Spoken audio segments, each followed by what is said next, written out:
Live from the Lawrence Herbert School of Communication, this is Hofstra Votes Live, Hofstra University's special coverage of the 2020 election. Over the next hour, hear from our reporters and anchors as we dive into the issues and demographics surrounding this historic year. Airing live on the Herbert School Facebook and YouTube, as well as Hofstra University Channel 32.2, this is Charting the 2020 Election. Good evening. Good evening, everyone, and welcome to Hofstra Votes Live, charting the 2020 election. I'm Jermaine Howerton, joined alongside Katerina Balalis and Eric Bellier. The 2020 election has been truly historic, and in 2 days' time, when people take to the polls, they'll be voting for so much more than a candidate. They'll be voting for the issues behind them. One of the most pressing issues of the election is that of the coronavirus, which has affected every aspect of life and will continue to do so for the foreseeable future. But how will the virus affect the election specifically? And what do Hofstra students think about President Donald Trump contracting the virus himself? Amelia Sack has more on that. Tensions have risen even further as current President Donald Trump recently contracted and publicly commented on the coronavirus. Public response varies as to how else the virus has affected this year's election. Do you think the coronavirus will have an impact on the outcome of this year's election? Yeah, definitely, especially with Trump really dropping the ball during his administration with the coronavirus. I think a lot of voters will probably turn to Biden because of it. I think, obviously, with voting lines, they're gonna not let as many people into the polling place at one time, so people will have to wait a lot longer just to go and vote, and I think that might put people off from voting. What are your thoughts on President Trump contracting the coronavirus?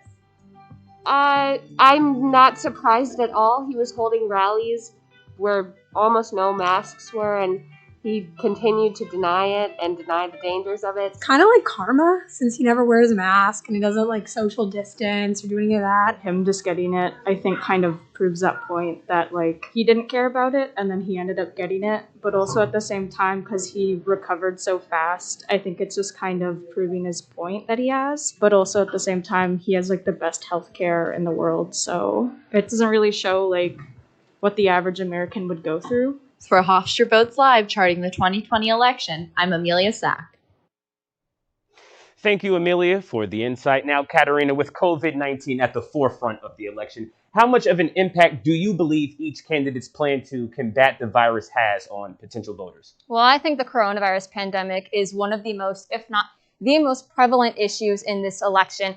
And a lot of people say that President Trump has not had a concrete plan and has not really done much for the country. However, while it might not be as concrete as let's say, Vice President Biden's plan might be if he is elected, he has done a lot, Trump that is, he has done a lot for the country as is. He has cut off travel from China and basically everywhere, every international travel when the virus first became a huge issue back in March. He provided supplies and support to workers and businesses through the stimulus checks. He even searched resources to hotspots as they arose. And even Vice President Mike Pence had led the Corona Task Force back in February. And even when Trump would, let's say, make humorous comments about the COVID-19 virus, Vice President Pence was there to be able to tell the public, don't necessarily listen to what the president says, make sure you continue social distancing, and he would thank them for their sacrifices. So the Trump administration, while they do get a lot of criticism, they have not done nothing. You know, I think Trump in his situation with COVID-19 is the best idea of actions speak louder than words. Trump was a little bit all over the place with his comments, a little crazy, where he took early action to cut off travel to China, like you mentioned, intact mitigation measures to slow the spread, and built the world's leading testing system from basically the ground up. Where, as you said, even though Trump might not have the plans that Vice President Biden has, Vice President Biden wants to have a wide availability of free testing, paid leave for all those affected, and he said, quote, public health emergencies require disciplined, trustworthy leadership grounded in science, where we have seen in the past that Dr. Anthony Fauci and President Trump kind of butted heads where President Trump called him an idiot, so on and so forth. So both have concrete plans, just in their own special ways. I think another big issue is the fact that Vice President Biden, if elected, wants to be able to enforce mask mandates nationwide. Some states do have it. I know in the state of New York, Governor Andrew Cuomo put that mandate in place. However, it's not like that in the entire country. And even President Trump says, only wear a mask if you absolutely feel like it. He does recommend it, but even as we saw in the first presidential debate, he said, whenever I see Biden, this guy's wearing a mask, and then Trump ends up being tested positive for COVID. So what do you think? How do you think that affects the election? And we also saw, right, we heard after the first presidential debate was over, that him and his family, that him being Trump, bypassed the testing protocols they needed to take to get into the Cleveland debate. And on top of that, when he came home from the hospital, the first thing he did standing in front of the White House for all the press to see was take his mask off. So to me, it kind of shows President Trump's "I'm not afraid of it, neither should you" situation, where President Biden is, like we saw with his rally, small, more intimate, saying, listen, I don't need your support here. Don't come out and get COVID. Come and support me on November 3rd. And let's not forget quickly before the segment is over, let's not forget about the fact that Trump has said the vaccine might be coming out within the next month. And Dr. Anthony Fauci says otherwise, but until, let's say, December, we're not sure if President Trump is telling the absolute truth or not. So back to you, Jermaine, as we move on to mail-in voting. The coronavirus pandemic has led to an increase in mail-in voting. Voters are encouraged now more than ever to vote by mail to keep safe and prevent the spread of COVID-19. Grace Madden and Jordan Chacon have more on the impact mail-in voting will have on the election. We've had, but now they want to send in millions and millions of ballots. And you see what's happening. They're being lost. They're being discarded. They're finding them in piles. It's going to be a catastrophe. President Donald Trump and his supporters have raised concerns about the security of mail-in ballots, but others think it's a ploy in the president's campaign to re-election. We've always been able to vote through the mail. It's never been an issue before. It shouldn't be an issue now. It's just a scare tactic in my opinion. So what exactly is the process after you drop off your ballot? After that last collection time, that mail then goes to the processing center, which is located depending on where you're at in different places, but it's generally a centralized location that will process that mail. And there is a turnaround overnight, essentially, where that mail gets separated into the places that it's going. From there, the mail gets picked up in the morning and gets distributed and gets delivered by our letter carriers out there. One of the bigger questions on everyone's mind is, how different is it from absentee voting? They actually are the same thing, but there are different, across states, there are different criteria for receiving them. Some states have opted to send all registered voters these ballots so that if they want to vote by mail, they can, but they don't have to. Other states, like New York, have said, hey, if you want to vote by mail, you've got to apply for a ballot. And you can do that now online. It used to be that you'd have to apply for it by mail and receive it by mail. But in recent times, New York has allowed for that to be done, the application to be done online, so you can receive it. While absentee ballots have been used for decades among citizens, some voters still don't trust the process of mail-in voting completely and are afraid of their ballots getting lost in the mail. So no system is absolutely 100% perfect, but we work very hard with our processing experts, with our mailing experts, with our local elected officials and those election boards to make sure that the mistakes that can happen don't. Although many have expressed their concerns with the process, many students on Hofstra's campus, both local and non-local, are still planning to vote by mail. For Hofstra Votes Live, charting the 2020 election, I'm Jordan Chacon. Thank you, Grace and Jordan. Now, Eric, how will mail-in voting affect the outcomes of this election? So mail-in voting on both sides, whether it be President Donald Trump or Vice President Biden, have two very separate views on it. Vice President Biden is trying to push the issue of stay home, get your ballots in quick, but get them in time for the election. And President Trump has referenced Philadelphia and the Pennsylvania area as a hotspot where ballots are found in, quote, waste paper baskets with his name on it. So to me, it's it's going to affect the election this year because of the fact that a lot of people don't want to leave. And is it the best plan? No, but right now it's the best that we have. Going back to what you said about Pennsylvania, that is a very rare situation that doesn't usually happen on election day or at any polling center usually. What had happened was a temp had accidentally thrown out the ballots that were filled out that did have Trump on there or Biden, whoever they were voting for at the time. And once they figured out that, oh, these are in the trash can, they then put them in the dumpster so that way the FBI can then properly investigate into the matter. So this is that in particular was a very rare situation that is not seen often. And even though President Trump has been quoting that situation as a way that mail-in voting could be possibly voter fraud, it's not likely to happen on Tuesday night, especially considering Pennsylvania as well as other states seeing what happened on that day. They definitely learned from it. And I think taking a look at other states, specifically North Carolina and Texas, where Texas we've seen has one mail-in ballot box per county, which could be up to a 3-4 hour drive for some residents of Texas, which kind of puts their backs against the wall saying, I don't want to leave the house, but I have to go drive 4 hours to put my ballot in a box, where in North Carolina, too, their votes can be counted a certain amount of days after, where New York's different.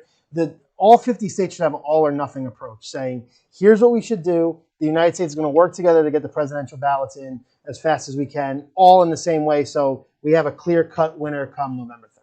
I also know that Xavier Hernandez mentioned in the feature just now that while not every system is perfect, the USPS does try to get each mail-in ballot to each location as quickly and as efficiently as possible. I do agree with that to an extent. However, I have seen many students on Hofstra's campus in particular say that they did not ever receive their absentee ballot, and now it is too late for them to even request an absentee ballot, and now they can't even go to their home state because they don't live in the tri-state area or the local area in general. Additionally, I do know that other college students have been worried because some of their absentee ballots have been mailed to their original home addresses, and therefore their parents have to send it over. And I think another issue with absentee voting and mail-in voting in general is that the USPS has not mailed them as priority mail. It was standard mail. And I'm from Connecticut, and mine came a week and a half after I requested it, when usually when I get a package from my parents, it takes 4 days max. And I think if you look at it with mail-in voting and absentee voting, as I said in the feature,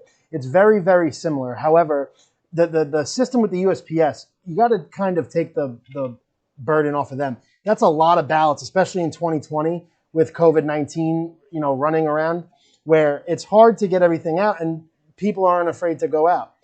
Oh, now over to Jermaine to discuss some voter suppression. An increase in mail-in voting comes with many risks. Mail-in voting has led to a rise in concern over voter suppression. Voter suppression can come in various forms, from slower shipping at post offices to the removal of drop boxes and many ballots being thrown away. For more on the issue of voter suppression, we turn back to Amelia Sack. To the right of me should be voter registration tables with lines of students getting ready for this year's election. Unfortunately, the pandemic has made this impossible, and now Hofstra students have had to take on the responsibility themselves. Voting in this year's election is like nothing we've ever seen before, and the topic of voter suppression is highly debated. Voter turnout is increasing, but so is the waiting process. One example we've seen this election season is Georgia voter Terrence Russian, whose videos went viral after having to wait 7 hours and 45 minutes in line before being able to vote. Any attempt to prevent people from voting, either through intimidation or by preventing them from registering to vote, by using biased literacy tests, poll taxes, closing election polls, stealing mailboxes, disenfranchising people who are incarcerated but have served their sentences. These are all forms of voter suppression.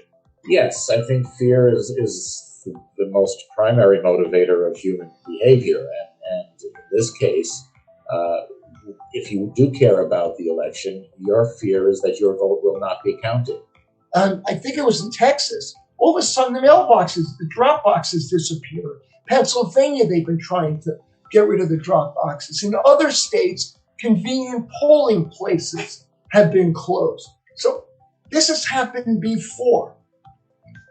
But we have never had this kind of open intimidation by the President of the United States. For Hofstra Votes Live, charting the 2020 election, I'm Amelia Sack. Thanks again, Amelia. Now, guys, how has the topic of voter suppression in the weeks leading up to the election affected the campaigning strategy for the two presidential candidates? Kat, can you just elaborate on that? Well, I do know that the main minority group that is affected heavily by voter suppression, or not, I don't want to say the most heavily, but in a very large manner, is the Black community. And I do know that former Vice President Joe Biden has been trying extensively to be able to gain the Black vote, and he has had the majority of support from Black voters ages 18 to 34. And a lot of times, these Black voters are in areas that are in lower income communities and therefore do not have the means to actually go out and be able to properly vote. And that's why you've seen the Biden campaign getting funding from a lot of these different areas in order to be able to have these people be able to go out and actually vote properly. And voting suppression specifically in this COVID era, the increase in voter turnout this year more than ever has been astronomical. So everything has become more and more of a process where certain situations, lines are long, like we saw in the feature, 7.5 hours for a person to vote down in Georgia. It puts all those people in a situation where they want to get their voice out, but it's become a waiting process. You know, I read Our Time Is Now by Stacey Abrams, and she mentioned how the majority of Black voters, about 80 to 90%, I believe she said, do actually vote Democratic. And that's not in one specific area, that's in the entirety of the United States. However, because, as I mentioned beforehand, a lot of Black voters are unfortunately suppressed because they do not have the means, or there is voter discrimination where something might happen in terms of not having the proper identification, or someone claiming that they weren't registered when they in fact actually were, because that has happened at different polling places. So when those situations and those factors come into play, the people that do vote Democratic, while the majority do vote, they end up getting, the proper term is, they end up getting kind of overseen by the conservative viewers. You know, in the feature, Dr. Singer mentioned some ways that the American people can be stopped from voting, and one of them is intimidation, where we've seen President Trump not necessarily venture out into the minority groups to say, hey, listen, we want your votes. Granted, there's a huge Cuban population of Florida that are turning to vote for him, but a lot of the African American votes, as you said, are leaning towards Biden right now, where Trump has stuck to his group, his people, and saying, I'm going to focus and hammer home on getting this demographic to come vote for Republican. And let's quickly not forget about gerrymandering and how many different states are redrawing the districts so that way lower income communities in particular and those in those specific communities cannot go out to the polling places because they just do not have the means to, and it's very far away from them. But in general, it's time to head back to Jermaine and discuss some civil rights. In such a divided election cycle, every vote counts, and racial and ethnic minority groups are disproportionately affected by voter suppression. In a year where protests against racial inequality reached a peak, civil rights are expected to be at the forefront of concerns this election. Kevin Ontaneda spoke to Hofstra rhetoric professor Dr. Tamika Robinson about the current state of civil rights and what's at stake for minorities on the ballot. Nationwide civil rights protests broke out this year against police brutality and racial inequality following the deaths of numerous Black people at the hands of police. I spoke with Hofstra professor of public advocacy, Dr. Tamika Robinson, about the protests, and she says there's more to them than meets the eye. As a lot of the massive protests that have occurred starting this summer were following the death of George Floyd.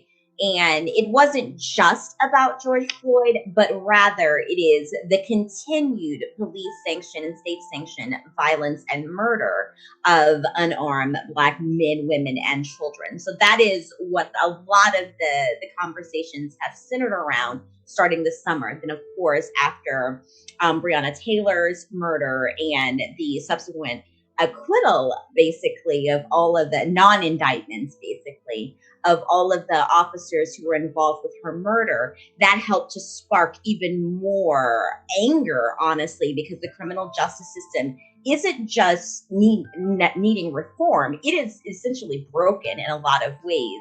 It is important to note how close these protests are to the election and what possible effects that civil unrest may have on the outcome in November. We're going to have increased voter turnout. We've already seen in early voting that millions of people have already cast their ballots, and that is not a thing that has happened in the past. Thank you, Kevin, for that coverage. Now, guys, how have the recent civil rights movement changed each candidate's campaigns? Eric? So the new civil rights movement is the most astronomical voting movement we have seen since the 1950s in the days of Martin Luther King, where both President Trump and Vice President Biden have had this ongoing situation where Vice President Biden hammers home that he wants the minority vote, relying on the minority vote, as we've seen in certain states, where President Trump in certain aspects, and the biggest example I turn to is at the Trump Tower in New York City, the city allowed a Black Lives Matter painting to be put in front of his building, and he called it a, quote, symbol of hate. To where, for him to come out and say that, again, kind of hammering home what he believes is his demographic come November 3rd. Going off of that, President Trump also said during the first presidential debate that racial sensitivity about systematic racism was racist and actually teaching hate, when in fact sensitivity training is basically saying this is how you should approach certain situations, so that way even if you aren't a racist, your remarks don't come off as being racist or ignorant. It comes off in an odd situation.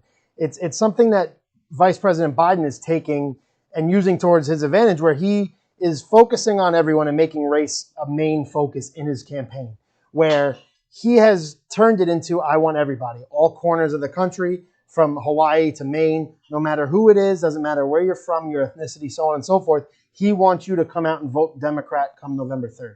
Where President Trump, again, going back to our last feature in voter suppression, has stuck to his guns. And the biggest example, you mentioned the debate in Cincinnati where the Proud Boys incident, where he said stand back and stand by when he was asked to wipe off white supremacists, and turned it and tried to blame it on the radical left, where he said Antifa's from the radical Democratic side, where that's not proven.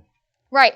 And even at the most recent presidential debate, he has said that he is, quote, the least racist person in the room, and has claimed that besides Abraham Lincoln, no one has done more for the Black community than he has. And I understand that he aided the lowest African-American unemployment, but according to BBC News, African-American employment had spiked up to 13%, and a lot of this was due to the COVID-19 pandemic.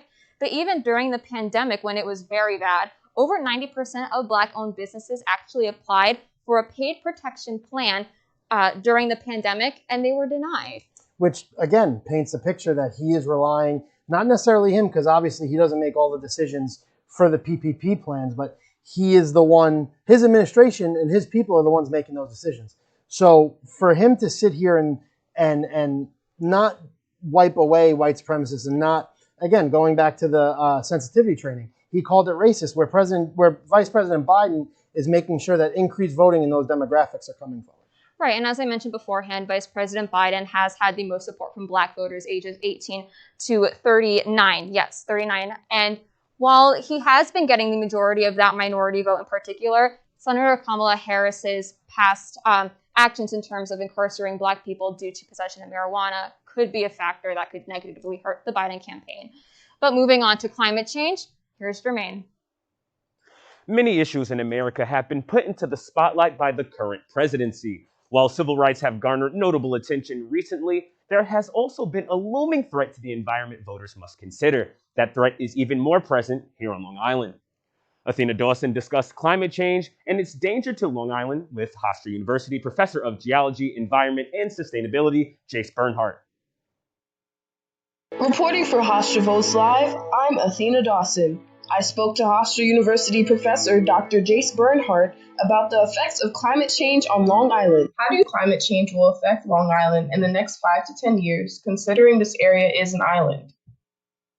Great question. So indeed, Long Island being a low-lying island for the most part, sea level rise is perhaps our greatest concern, especially in the most coastal areas of Long Island, low-lying areas, especially along the South Shore and along the East End.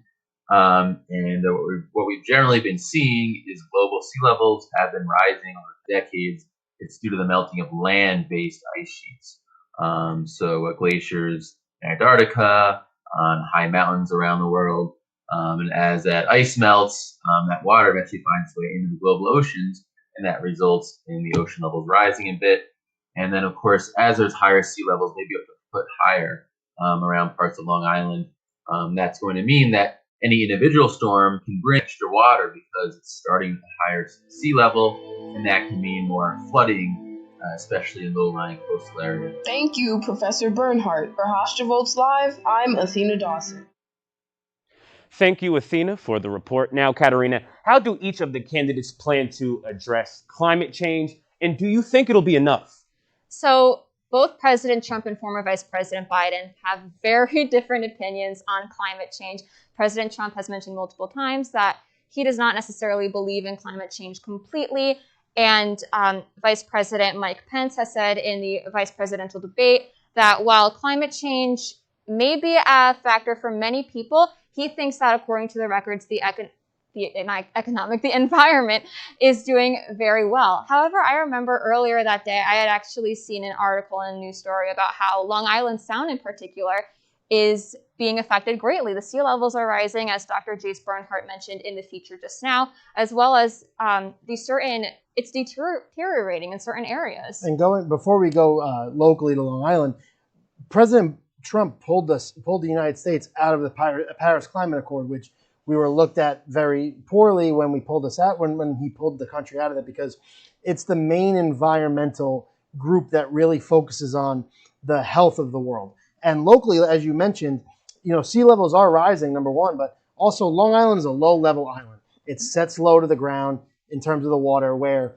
right now, as the water continues to rise, we're losing some of our wonderful island. So both candidates are not necessarily focusing in on climate change and how big of an effect it could have. Right. And quickly, before we go over to Biden, I just want to mention that President Trump does have some plans if he is reelected, and that is to bolster the country's oil and gas industries, as well as the supply and production of those energy products. And then, of course, he wants to continue rolling back on democratic environmental regulations, such as the Green New Deal. Yes, and the Green New Deal with Vice President Biden, he doesn't fully endorse it, but he does like to take some aspects from it. And his plan includes a $2 trillion fund that could, in terms of the transportation, cut gas out of that and add 1.5 million jobs. So in a sense, killing two birds with one stone, attacking the jobs, helping the economy, and also helping the environment. Right, and definitely. And going further into that $2 trillion plan, he plans on expanding transportation and auto industries, and that's where a lot of those 1.5 million jobs are going to come from in terms of creating more electric vehicles. So Vice President Biden, has I would say, a more concrete plan for climate change. So back to you, Jermaine, to discuss the economy and unemployment. The economy is very often one of the most important issues to voters. The two presidential candidates have different ideas for how to stimulate economic growth. Daniel Kosick spoke with Hofstra University Provost Herman Berliner about what a Trump or Biden presidency would mean for the economy. The 2020 presidential election has already affected the U.S. economy, and different changes will be made in the economy depending on who wins the election. I think both campaigns just increase the concern that people have that we are a very divided country, and that feeling that we're so divided is not particularly helpful for the economy. Democratic nominee Joe Biden plans to look out for the middle class.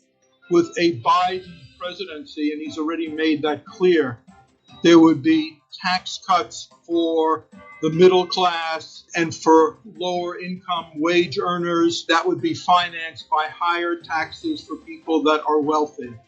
President Donald Trump has a different idea. Donald Trump's approach has been somewhat different. It's been more beneficial for people who are very wealthy and less beneficial for middle class and for people who have lower incomes.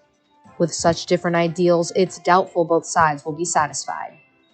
In both cases, it can work for the economy because tax cuts stimulate spending, which stimulates the economy. Either way the election goes, both plans can help the economy. In the past, there was more of a willingness to compromise and to come together, and you get some of what you want, and you get some of what you want.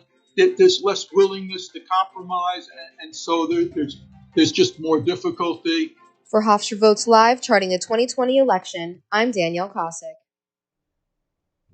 Thank you, Danielle. Now, Eric, how has the economy affected this year's election season in comparison to the previous years? So if you take a look back at the last 10 years, the biggest thing in this election that others haven't had is right in front of us, the coronavirus, where coming into March, this was one of the best economies that we had in years under President Trump, where, he's a very storied, well-known businessman in his past prior to taking presidency. But now he's trying to focus on the booming economy, getting it back to where it was. And he pushed corporate tax cuts, which is the biggest thing, helping out hit the 1% and quote unquote his people from 35% to 21%. Where on places on Long Island right now during COVID, jobs are getting cut, taxes are being raised. And it's almost the opposite right now in DC, where the president and his people want to focus on trying to get it back to where it was. Right. And basically, former Vice President Biden wants to do the opposite of what President Trump plans to do if elected to office. Biden wants to actually reverse Trump's 2017 Tax Cuts and Jobs Act, and he wants to raise the top income tax rate from 21% to around 28%. And one of the biggest issues I think facing the economy if Biden is elected is more from the upper class in terms of having their taxes being raised if they make over $400,000. Which you mentioned, the pushing the corporate tax cap back to 28%. That's kind of like a meet me in the middle situation where President Trump lowered it a lot and he wants to bring it up a little bit, but not burden those people. And Biden is really focusing on trying to restore the economy for the middle class, the lower class, people that were greatly affected by the coronavirus, where with those people being so affected by it, they have Vice President Biden is looking to ease their pain a little bit during one of the most difficult times any of us have ever seen. I see where both candidates are coming from in terms of what their plans, what they plan to have their plans be.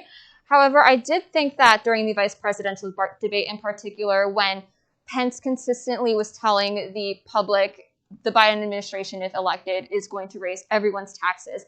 And then even when Senator Harris said otherwise, saying, no, it's only going to be if you make over $400,000 a year, Pence consistently tried to say that it's going to be raising everyone's taxes. And part of me wonders if the public that doesn't really keep up as much on politics and the issues and the economy in general, if they're going to actually believe him or if they're going to believe the Biden administration. And the Democrat nominees and Vice President Biden and Senator Harris, they know what the matter is at hand, especially with the coronavirus situation, and focusing on a long-term plan which will ultimately provide more economic growth, helping build the country economically, where right now it's like President Trump wants to get back to where they were like this, where they necessarily can't because of the pandemic.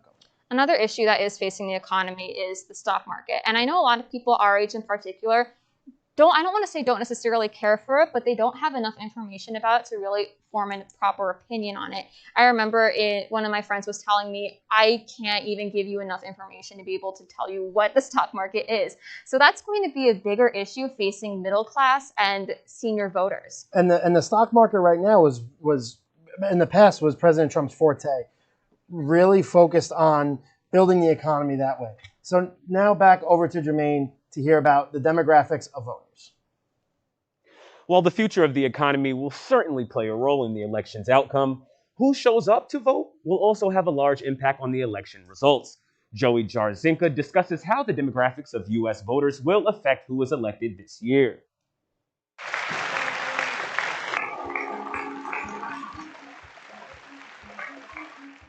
Four years ago, voters were strongly divided, and that division is growing even stronger in this year's election. 2016 data from the Pew Research Center and 2020 poll data from The Economist and YouGov shed a light on voting tendencies among key demographics. When it comes to gender, men tend to vote more Republican. However, Joe Biden currently holds a slightly bigger share of the group. Women, on the other hand, lean Democratic. Female voting in 2016 compared to this year is very similar. Looking at different racial and ethnic groups, in 2016, Trump was preferred among white voters. However, this year, he's lost some of the group to Biden. For African Americans, Democrats receive overwhelming support, but the undecided population has grown since 4 years ago. For Hispanic voters, Biden has lost a percentage of voters who previously voted Democratic, and for Hillary Clinton in 2016. Regarding age, 18 to 29-year-olds have leaned Democratic. Historically speaking, this group has seen the lowest voter turnout. 30 to 49-year-olds are leaning more towards Biden this year than they did towards Clinton in 2016. According to the data, the older you get, the more likely you are to vote Republican, as seen in the 50 to 64 and 65 and over age groups. However, this year, President Trump has lost some support from both age groups. It's evident key demographics like these play a major role in election outcomes. This year is no different. Voter turnout rates among these demographics will be the deciding factor between the country turning blue or red this election season.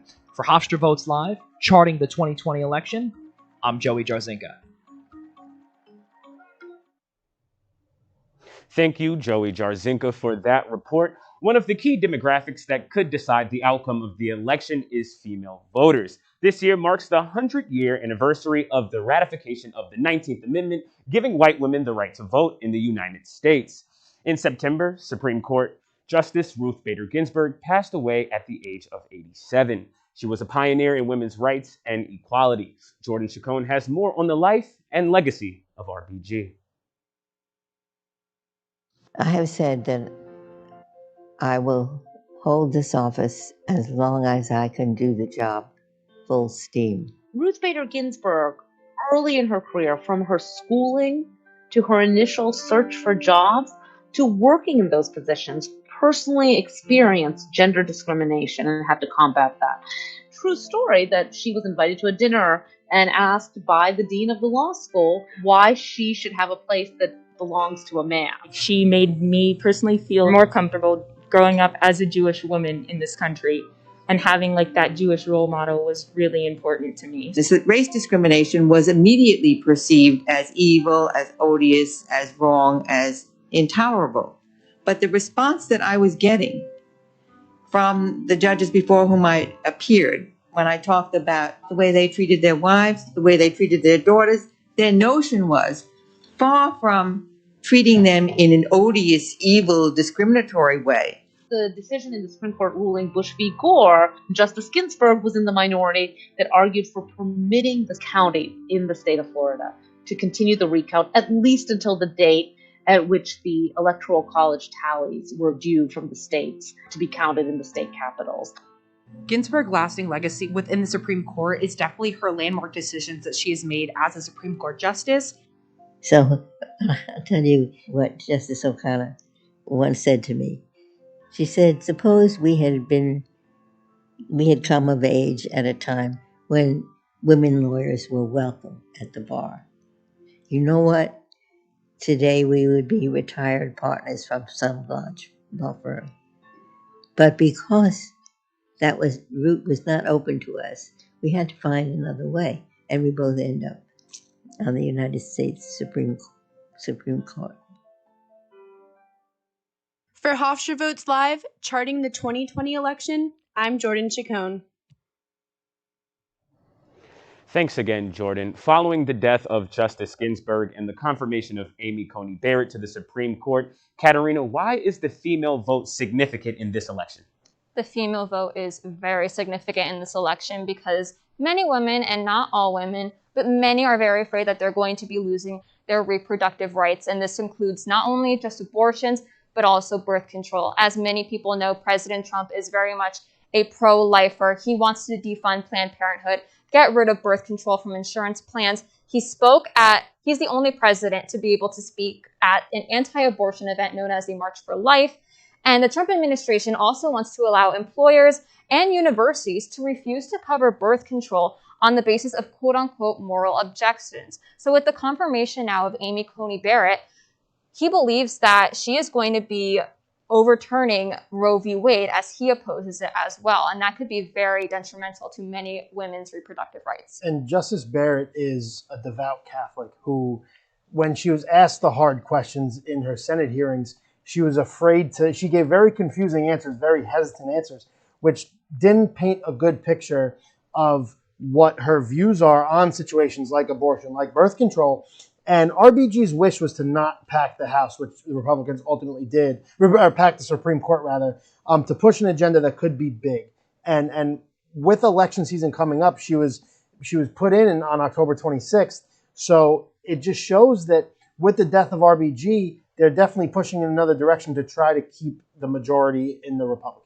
Right, and President Trump has since appointed more than 200 judges to the federal judiciary, and many of them are also against women's reproductive rights. Biden, on the other hand, is pro-choice and he has pledged to only appoint justices who would uphold Roe v. Wade, and he supports the legislation to actually codify it. In addition, he has also advocated for ending the Hyde Amendment, which is something that's not as much talked about, and that's a federal restriction by blocking the use of federal health coverage programs to pay for abortion. It'll compound the structural racism and economic disparities that make Black people and other people of color disproportionately reliant on Medicaid for access to care, which is something that I know many minority voters are extremely concerned about as well. And when it comes to the women's voice in their election this year, they're coming out in droves and they're saying we want our voices heard and we want to be known and we want to vote and get our voices out. And this year, amidst a pandemic, they are definitely getting out more than ever to get their vote out. Right. And just quickly before we head on to our next topic, I know the equal pay has also been a huge factor in the election as well. Biden is planning on working with advocates across the country to pass the Equal Rights Amendment, whereas President Trump has found that gender pay gap among the White House employees has actually tripled. So now, back to you, Jermaine. When it comes to political issues, the candidates' differing stances on immigration are on the minds of many voters. Immigration has become an important topic in the United States. Justine Brackenridge discusses DACA and the candidates' views on immigration with the director of the Asylum Clinic at New York Law School, Professor Claire Thomas. The issue of immigration, especially DACA, has been a polarizing topic in the presidential election. President Donald Trump has attempted to terminate DACA and reduce immigration to the United States. I'm Justine Brackenridge, and I spoke with New York Law School Asylum Clinic Director, Professor Claire Thomas, to get her perspective on the current state of immigration. DACA stands for Deferred Action for Childhood Arrivals, and this is a program that was put in place under the Obama administration back in 2012 as a way of effectively offering some protection to immigrant youth, with the Trump administration trying to terminate DACA, meaning to end it, and not allowing for any new initial DACA applications. Trump's whole promise here is on this idea of effectively getting rid of those whom he deems to be undesirable, which are immigrants, and as a result, you see continued attacks at immigration that just results in a climate of a lot of fear, which is already there, right, with COVID, with the idea of all of the other systems in America failing. And so you have a system that is completely not working, and that appears to have been the point, right? If we can't get anybody's immigration case adjudicated, then they don't get immigration status. Their lives are uncertain. So another 4 years of that looks really scary. For Hofstra Votes Live, charting the 2020 election, I'm Justine Brackenridge. Thank you, Justine. Now, Eric, how do you think the candidates' views on immigration are going to be a major deciding factor this election? So as we discussed in the demographics section earlier, Vice President Biden is focusing on the minority group to get that vote. Also, as mentioned, President Trump has a small pocket of Cubans in Florida that are rallying to vote for him, where he wants to keep asylum down, where as of October 22nd, which is also ironically the date of the last presidential debate, he has claimed that 99% of the people released into the country do not show up for their asylum court dates, and said that the remaining 1% is a low IQ. So there kind of shows where his views are on immigration, where Biden is the complete opposite. Right, and also President Trump, as a result of the coronavirus pandemic, has implemented more regulations on legal immigration, not even illegal, legal immigration and international work and travel visas. We did mention this a little bit in terms of stopping travel into different countries, but still, he argued that it will help boost the employment within the U.S., and this has been a topic in terms of immigrants coming in and stealing American jobs, when that's not necessarily the case. You're not going to have an immigrant come in and suddenly, like, for example, you and me, they're not going to come get a reporting job at a local news station or anything like that. They're going to be taking the more blue-collar jobs, like working in a cafeteria or working as a custodian, a janitor, those types of jobs. And on Vice President Biden's side, he wants to reassert America's commitment to asylum seekers and refugees, which, going back to what we talked about President Trump, are the complete opposite, where he also wants to implement effective border screening, where he wants to make sure if you are going to come into our country, you are going to come in our country the correct way, which for him to say that is also trying to work together with the opposite side to come to an agreement and say, let's keep our country the best we can and do it certain ways. But he also does want to reverse policies initiated by Trump, and that includes stopping the construction of the border wall and fully eliminating the practice of separating immigrant families at the border. So I know that President Trump has been very vocal about how much he wants this border wall to be built on the border of Mexico. He has wanted Mexico to be able to fund for it. And a lot of people have been saying, oh, well, the border wall is not completely built yet. That's going to make Trump lose a lot of his supporters. That's not necessarily the case. As of August, a GoFundMe page to help fund build the wall actually has received $25 million. So I don't think President Trump's supporters care that much that the border wall is not complete yet, as long as he gets another 4 years to complete it. Absolutely, and I think he's going to continue to push that, as we've heard here and there in some of his press conferences and rallies, that he's going to continue to try to push to build a wall. To discuss the LGBTQ plus voters, here's Jermaine.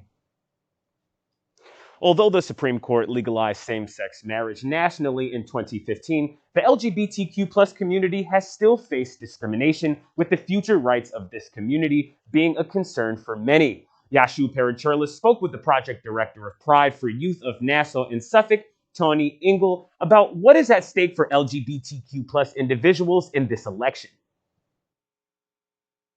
Elections always hold specific importance to LGBTQ voters, but the upcoming 2020 election has been an especially polarizing event and arguably one of the most important elections in the United States' history. Pride for Youth, also known by its acronym PFY, is a local nonprofit organization located in Belmore that provides aid to the LGBTQ youth and community in and around Hempstead. Tawny Engel, project director for PFY, gives some insight on what this upcoming election means for LGBTQ voters. We are at a point in history where we are talking about LGBTQ rights at a political level. Again, we're talking about basic civil rights. So it's hard to believe that, in 2020, we're saying, oh, wow, finally, basic civil rights are actually being supported for the LGBT community on a federal level. Tawny also mentioned the revocation of LGBTQ rights that have happened in the past few years, as well as leaders who are in office now who have anti-LGBTQ voting histories. The list kind of goes on and kind of speaks for itself about what we have seen. I think the hope is that in this upcoming election, maybe we can really turn this thing around. She also offered some advice for first-time LGBTQ voters. I think the key points are educating yourself, know who you're voting for and what their voting record is themselves. No matter how you choose to vote, just vote. For Hofstra Votes Live, charting the 2020 election, I'm Yashu Perichurla. Thanks, Yashu. Now, Katerina, how will the way the LGBTQ plus community votes affect this election? Jermaine, it's a very similar situation to how the women votes will also affect the campaign, and it comes down to the confirmation of Justice Amy Coney Barrett. A lot of LGBTQ plus voters are now nervous that their rights to be able to marry whoever they want, that same-sex marriage might be actually overturned by the Supreme Court because, again, as mentioned earlier, Justice Barrett is a very conservative Christian woman and has stated that she does not necessarily believe in same-sex marriage, considering the fact that they go against her religious beliefs. And she has said that she will vote on certain rulings and laws because in the most fair way possible and not bring her own opinion into it. But a lot of voters are still very concerned. That's a fear that people are going to have, and justly so. For a devout Catholic who hammered home her beliefs, her Christian beliefs, and her dodging of questions that we saw in her Senate hearings, it shows that people of the LGBTQ plus community are going to sit there and panic, as you said, marry quickly because they're afraid that it could be reversed. Basic civil rights for LGBTQ are finally being plus community are finally being supported, where now it could all roll back to where it was just the same 5 years ago.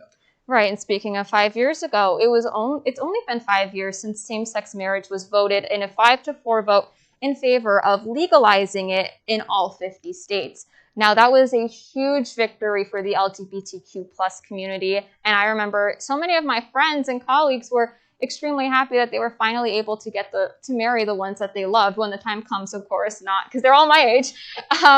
But when it comes to the possibility of having those rights taken away from you so quickly, because even though it seems so long ago, 5 years is not necessarily that long, and it's a very, very crucial moment for that group in particular. And we've seen over time, the last 5 years have been huge for the LGBTQ plus community, where they have been able to live the lives they want to live to a certain extent the way that they want to. And to roll that all back now isn't necessarily the right idea. But with Vice President Biden coming in, he wants to focus on keeping the rights, no matter if you love who you love, whatever race you are, come from all corners of the world, of the country, and live the life you want to live in the greatest country ever. Right, and correct me if I'm wrong here, but I have not really seen President Trump and Vice President Mike Pence speak that much on the LGBTQ plus community. I know back in 2016, it was a crucial factor into if whether you were going to vote for Biden or Secretary Clinton at the time, because of the fact that Vice President Mike Pence had reportedly supported conversion therapy. I honestly do not know if that is still the case or not, but that could be another deciding factor as to who the LGBTQ plus community will be voting for. I agree, and like you mentioned, the women's voice is coming out in droves. It's going to be the same thing with the LGBTQ plus community come Tuesday. And let's head over to Jermaine as we move on to the president's tax returns. Moving back to the economy, despite most presidents releasing their tax returns while running for office, President Trump has still not done so. His reasoning for this is that they're under audit. With more on the larger effects of Trump not releasing his tax returns, here is Antonio Franciscini. I welcome this kind of examination because people have got to know whether or not their president is a crook. Well, I'm not a crook. I've earned everything I've got. Individual income tax returns, including those of public figures, are private information protected by law from unauthorized disclosure. Since the early 1970s, however, most presidents have chosen to release their returns publicly as a matter of financial disclosure and public record. The only exceptions have been Gerald Ford and now Donald Trump. The presidential tax returns are somewhat important. They are part of a larger picture of who a candidate is, but it can tell us about the wealth of a candidate. It can reveal debt that a candidate has, which can lead to very serious concerns about influence by other powers in their political system. It also might reflect honesty, success of the candidate, industriousness, and also privilege. Taxes are compulsory contributions to the state in which you live and to the federal government to pay for things that society as a whole needs, but people can't pay for individually. But I think if we look at the present election cycle, we see a candidate who's likely refusing to disclose in order to explode the norms. I think disclosing your tax returns should be a continued tradition. Transparency is an important value of civic republicanism. For Hofstra Votes Live, charting the 2020 election, I'm Antonio Franciscini.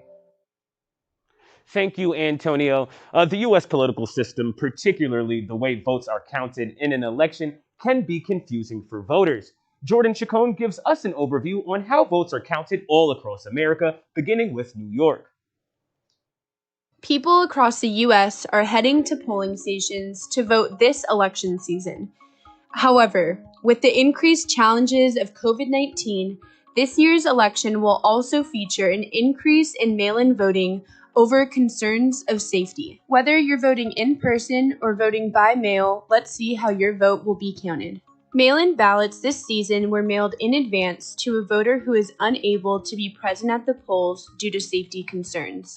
Absentee ballots are requested by voters who will be either out of state or can't receive their ballot at their registered address. Regardless of the method you choose, the votes themselves will remain confidential and won't be counted until the day of. If you choose to vote in person, there are two options to choose from. The first is a traditional paper ballot where you'll simply check boxes or fill in circles. The ballot will then be filed and sent off to a counting facility. Some states, like Texas for example, still count by hand, while others use optical scanners.